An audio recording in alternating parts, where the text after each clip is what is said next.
Garments শিল্প নিয়ে শুধু ইন্টারনাল না এক্সটার্নালও বিষয়টি যুক্ত হচ্ছে। কালকে আমি পেপারে দেখলাম যে আমাদের পার্শ্ববর্তী দেশে একটু পত্রিকা বলেছে, সুরাট টাইমস বলেছে এখনই সময় এটাকে টেনে নিয়ে আসো। তার মানে এখানে যারা শ্রমিক ভাইয়েরা আছেন, মালিকরা আছেন, তাদেরকে মনে রাখতে হবে যে বাংলাদেশের গার্মেন্টসকে টেনে নিয়ে যাওয়ার জন্য নানা ধরনের ষড়যন্ত্র চলছে, ইন্টারনাল এক্সটার্নাল। তার মধ্যে আমাদের অনেক শ্রমিক ভাইয়েরা আছেন যারা হয়তো না বুঝেই কাজটা করছে। দাবি দেওয়া আছে, ডেফিনেটলি দাবি দেওয়ার প্রেক্ষাপট ঠিক আছে, কিন্তু এই যে মানে অস্থিতিশীলতা করাতে অনেক সমস্যা হচ্ছে। কারণ আমাদের গার্মেন্ট না থাকলে এই শ্রমিক ভাইদেরও আর কর্মসংস্থান হবে না, আর মালিকরা তো যাই হবে। আমি প্রথমে অনুরোধ করব যে আপনারা বিষয়টিকে একটু আপনারা অনুধাবন করেন। এদেশ তো শুধু আমার বা আরও কয়েকজনের একার না, আর সবাই। এটার ক্ষতি হলে আমরা সামগ্রিকভাবে ক্ষতিগ্রস্ত হব। তো সেই জন্য মালিক এবং শ্রমিক আমি আশা করি যে উভয় পক্ষই যার যার স্বার্থ মিনিমাম যেটুকু দরকার করেন, এবং দেশের স্বার্থে আপনারা কষ্ট করেছেন এতগুলো বছর। এখন যে অবস্থা, সেই অবস্থাতে আপনাকে বুঝতে হবে যে এটা শুধু অভ্যন্তরীণ বিষয়ে থাকছে না, এটা উস্কানি দিয়ে বাইরে নিয়ে যাওয়ার চেষ্টা করা হচ্ছে।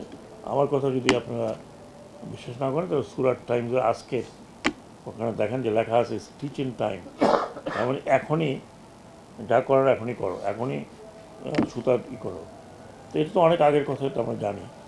এই যাই হোক, হোয়াট এভার প্রেক্ষাপটে আমরা যে প্রেক্ষাপটে বলেছেন সচিব, সেখানে আমি কয়েকটি বিষয় বলে দিচ্ছি যেগুলো আপনাদের এবং সকলের জানা উচিত।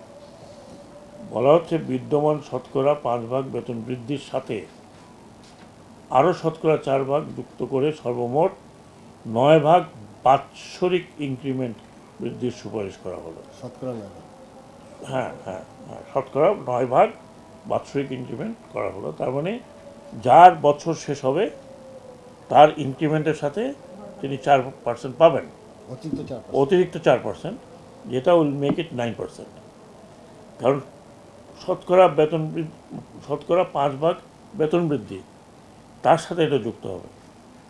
5 ভাগ তো বেতন বৃদ্ধি হচ্ছে, সেই সাথে 4 ভাগ আরও এক্সট্রা অ্যাড হবে। তার মানে টোটাল বেতন বৃদ্ধি হবে 9 ভাগ।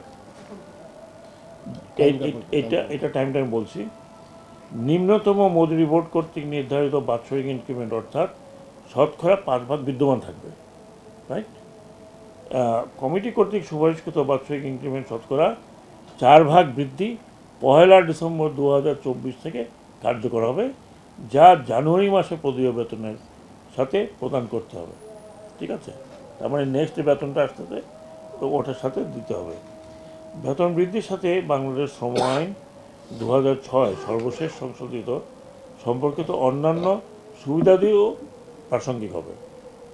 এই মজুরি বৃদ্ধি সরকার কর্তৃক পুনর্মূল্যায়ন অথবা নিম্নতম মজুরি বোর্ড কর্তৃক পরবর্তী নিম্নতম মজুরি হার ঘোষণা না করা পর্যন্ত অব্যাহত থাকবে। এবং উক্ত সিদ্ধান্তের বিষয়ে একমত হয়ে যেখানে লেখা আছে, আমরা শ্রমিক ও মালিক পক্ষ সর্বতোভাবে বর্ণিত সিদ্ধান্ত গ্রহণ করলাম ও স্বাক্ষর করলাম।